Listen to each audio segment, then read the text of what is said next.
So now we move on to acid-base balance. Metabolism depends on functioning of enzymes, and enzymes are really sensitive to the pH. Any slight deviation from the normal pH is going to shut down an entire metabolic pathway. Any slight deviation from normal pH can also alter the structure and function of macromolecules. You'll remember that the bonding arrangements that we learned about in general biology are entirely dependent on a pH. 7.35 to 7.45 is the normal pH range for blood and tissue fluid. This is a pretty narrow range, so it's surprising that considering all of the challenges, metabolic products, that we can maintain this acid-base balance in such a narrow range. The challenges that we face are lactic acids that are produced from anaerobic fermentation, phosphoric acid from the catabolism of nucleic acids. We have fatty acids and ketones that result from breaking down fat. And then we also have carbonic acid, which forms from carbon dioxide and its transport out through the respiratory system. The pH of a solution is determined solely by the hydrogen ion concentration. Acids are chemicals that release hydrogen ions into solution, and bases are substances that accept or pick up hydrogen ions out of solution, thus raising or lowering the pH. Strong acids and strong bases ionize freely. They either give up hydrogen ions very easily, or as a strong base, they accept hydrogen ions very easily, pick up hydrogen ions so quickly. So strong acids will markedly lower the pH of a solution, making it more acidic as it drops off hydrogen ions into the solution. And strong bases will raise the pH as they pull hydrogen ions out of solution. Weak acids and weak bases have much less affinity to either pick up hydrogen ions or drop off hydrogen ions, but they still do. A weak base, we've already examined the bicarbonate ion, binds the available hydrogen ions, so it has less effect on the pH in the respiratory system as CO2 is removed. And weak acids, the other side of bicarbonate, we've got carbonic acid, and that's going to ionize only slightly, keeping most of its hydrogen chemically bound but dropping some off, so it doesn't affect the pH nearly as much as a strong acid. Buffers are any mechanism that resists change in pH. It can convert a strong acid or base to a weak acid or base. There's a couple of different buffer mechanisms. There's physiological buffers, which are systems like the urinary system or respiratory system that control the output of acids, bases, or CO2. So do we release them from our system? The urinary system is the primary acid-base regulating system. It can take several hours to days for the urinary system to exert its effects. So it's key that we have the respiratory system, which acts much more quickly, but it can't alter pH as much as the urinary system. A chemical buffer is a substance that binds hydrogen ions and removes it from solution as the concentration of hydrogen ions rise, or it releases hydrogen ions into solution as hydrogen ion concentration falls. Chemical buffers can restore normal pHs in fractions of a second, and they operate in buffer systems. A buffer system is composed of a weak acid and a weak base, and they'll constantly drop off and pick up hydrogen ions in order to buffer the solution that they're in. There are three major chemical buffer systems that we'll look at in this section. The bicarbonate buffer system, which we've already examined in the respiratory system in moving carbon dioxide. The phosphate system, and the protein system. The amount of acid or base neutralized in any solution is going to depend on the concentration of the buffers and also the pH of the working environment. So we've already visited the bicarbonate buffer system as it buffers carbon dioxide and its removal from the blood. So in this system, carbonic acid and bicarbonate ions act in conjunction as weak acid and weak base in order to pick up or drop off hydrogen ions. It's a reversible reaction, and it's very important in the extracellular fluids. Carbon dioxide and water can combine together to form carbonic acid, and then carbonic acid splits into bicarbonate and hydrogen ions. This lowers the pH by releasing hydrogen ions into solution. If there's excess hydrogen ions, the reaction can be pushed in the opposite direction, where we'll see that bicarbonate picks up hydrogen ions to form carbonic acid and then release that as water and CO2. And this raises the pH by binding hydrogen ions. Well, in a normal situation outside of the body, this wouldn't work because of the required pH for this reaction is about 6.1. However, we never actually reach equilibrium in this situation because carbon dioxide is constantly being removed by the lungs. So as carbon dioxide is removed in exhaled breath, we continue to force this equation in the rightward direction and pick up hydrogen ions. So primarily, this reaction is acting to decrease the acidity in the body fluids. In this system, you can see that the physiological and chemical buffers of the body function together in maintaining the acid-base balance. The phosphate buffer system works much in the same way as bicarbonate buffer system. However, phosphate is not as prevalent in the extracellular fluid. So you have a weak acid and a weak base. The weak acid is H2PO4, and it can release hydrogen ions into solution to create a lower pH and more acidity, or we can force it to the right, and then we will see an increase in pH and picking up of hydrogen ions. This is the most important buffering system of the intracellular fluid and in the renal tubules. In these locations, phosphates are much more concentrated, and they can function closer to their optimum pH of 6.8. We can see that constant production of metabolic acids inside the cells creates pH values from 4.5 to 7.4, which clearly covers the optimal range for phosphate function in buffering. Finally, we have the protein buffer system. Proteins are much more concentrated even than bicarbonate in the intracellular fluid and extracellular fluid. The protein buffer system accounts for about 3/4 of all chemical buffering of the body fluids. Protein buffering ability is due to these side groups. You'll remember that there's both a carboxyl group and an amino group when we look at any amino acids. The carboxyl group will release hydrogen ions when pH begins to rise, thus increasing the acidity of the solution and lowering the pH. If the pH gets too low, then the amino group, the NH2, will bind a hydrogen, thus raising the pH and pulling hydrogen ions from solution. So the equation for the bicarbonate buffer system shows that the addition of CO2 to the body fluids raises hydrogen ion concentration and thus lowers pH, while the removal of CO2 has the opposing effects.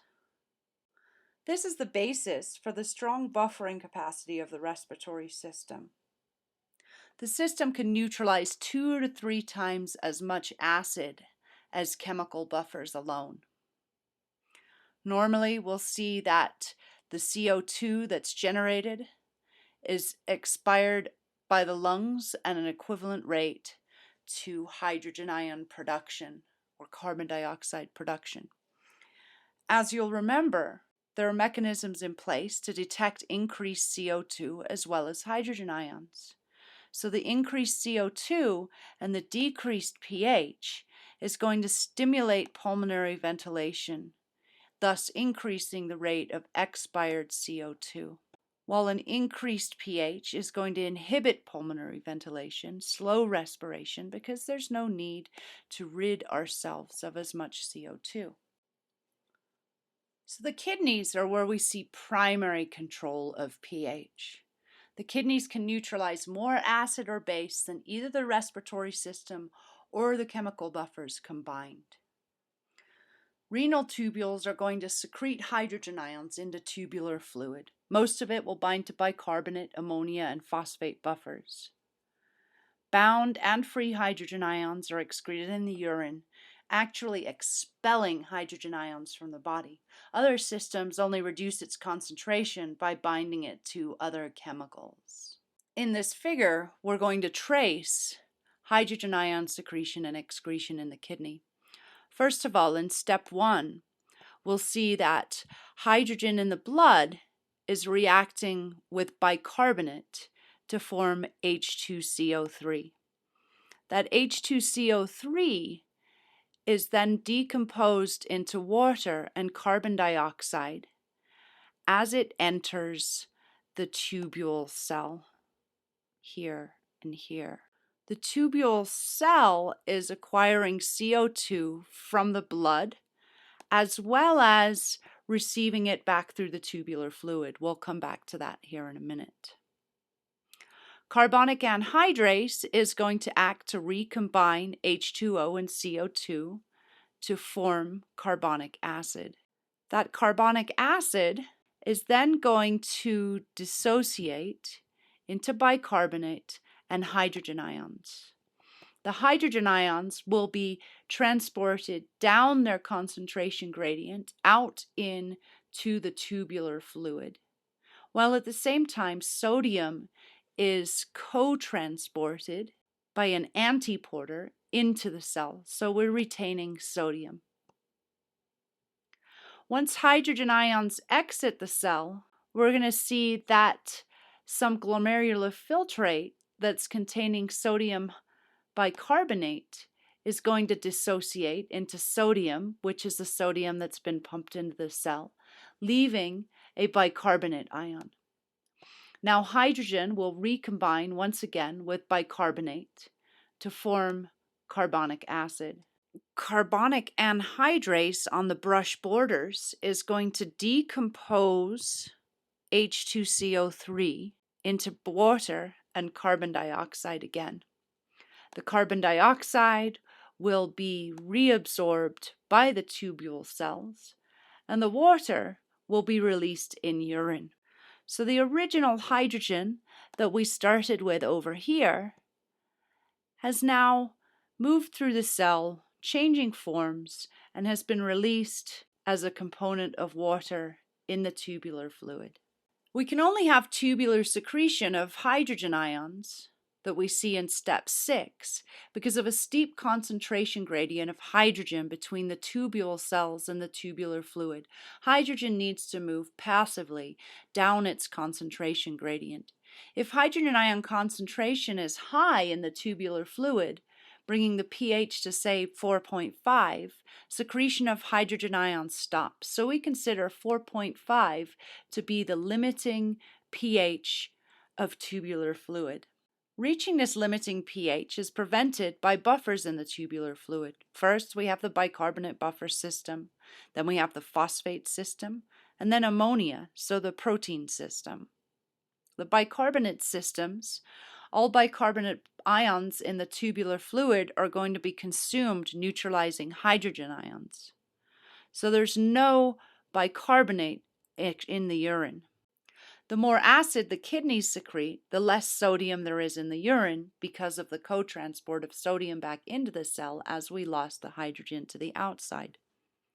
In the phosphate system, we'll see dibasic sodium phosphate is contained in the glomerular filtrate.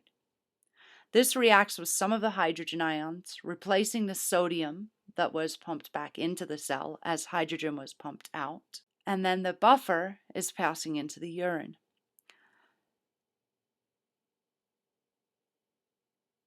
Finally, ammonia. From amino acid catabolism, acts as a base to neutralize acid, so the ammonia will pick up hydrogen ions and chloride to form ammonium chloride, which is a weak acid. So this figure is very similar to the last. The reactions in the tubule cells are the same, but simplified. However, in the tubular fluid, we can see the various different buffering mechanisms. Now we move into disorders of acid-base balance. As you can see from the figure down here, our acid-base balance depends on the bicarbonate buffer system, where we'll see a high proportion of bicarbonate and a very little bit of carbonic acid holds us in a normal pH range. If we add carbonic acid, we'll shift the scales towards acidosis. If we have excess bicarbonate, we'll shift the balance towards alkalosis. If we get below a pH of 6.8, then death is highly likely, as it is if we get above a pH of 8.0. In the condition of acidosis, which is below 7.35 in this range here, we're going to see hydrogen diffusing into cells. The extracellular fluid is high in hydrogen ion concentration, and so the hydrogen ions are going to diffuse into the cells and thus drive out potassium ions, which elevates potassium concentration in the extracellular fluid. Now you would think this is okay because we're exchanging hydrogen ions for potassium ions. It's a positive for a positive. However, the hydrogens become buffered by the proteins in the intercellular fluid. And so functionally, there are less positive charges in the polarized membrane, which causes hyperpolarization. So if there's less positives, the polarity becomes more negative. And that means that nerve and muscle cells are much more difficult to stimulate. This central nervous system depression may lead to confusion, disorientation, coma, and possibly death. Alkalosis, if we get the pH above 7.45, we're seeing that hydrogen ions are diffusing out of cells. Potassium diffuses in to replace the hydrogen lost, a positive for a positive. In this condition, though, we're just adding positive charge, and we'll see that the nerves and muscle cells are becoming slightly depolarized, which means the nerves are slightly stimulated already, so it takes much less influence to elicit an action potential. So it causes the nerves to be extra sensitive. We might see muscle spasms, tetanus, convulsions, and sometimes respiratory paralysis. In the case of alkalosis, a person can't live for more than a few hours with a blood pH above 7.7. In acidosis, below 7.0. So how do we get these acid-base imbalances? They fall into two different categories. First of all, respiratory, and then metabolic. So respiratory acidosis occurs when our alveolar ventilation fails to keep pace with the body's rate of CO2 production. So we've got a buildup of CO2 and thus a buildup of hydrogen ions, but not enough respiratory exchange to move them. So we see increasing hydrogen ions in the extracellular fluid, thus lowering the pH. This occurs pretty commonly in emphysema, when there's a severe reduction in the functional alveoli, either from scar tissue or from thickened membranes resulting from pulmonary hypertension. Respiratory alkalosis results from hyperventilation. So as we've looked at before, if you're blowing off CO2 by hyperventilating, then it takes longer to stimulate the need to breathe. So CO2 is being eliminated in this case in a much faster rate than it's being produced. Now, metabolic acidosis and metabolic alkalosis In acidosis, we have an increased production of organic acids such as lactic acid that's produced from anaerobic fermentation, and in ketone bodies that we see with alcoholism, that we see with diabetes mellitus. Sometimes from ingestion of acidic drugs, someone's taking very much too much aspirin, we'll see increased acidity. Or you could see acidity because of a loss of base due to chronic diarrhea or laxative overuse. So losing basic components in feces. Metabolic alkalosis is rare but can result from the overuse of antacids, like they're bicarbonates, antacids. Sometimes from IV bicarbonate solutions. Giving too much of that could result in alkalosis. Chronic vomiting could also result in alkalosis, losing stomach acid through the vomiting and thus removing acid from the system. So the question now is, if there is an acid-base imbalance, how does the body manage that?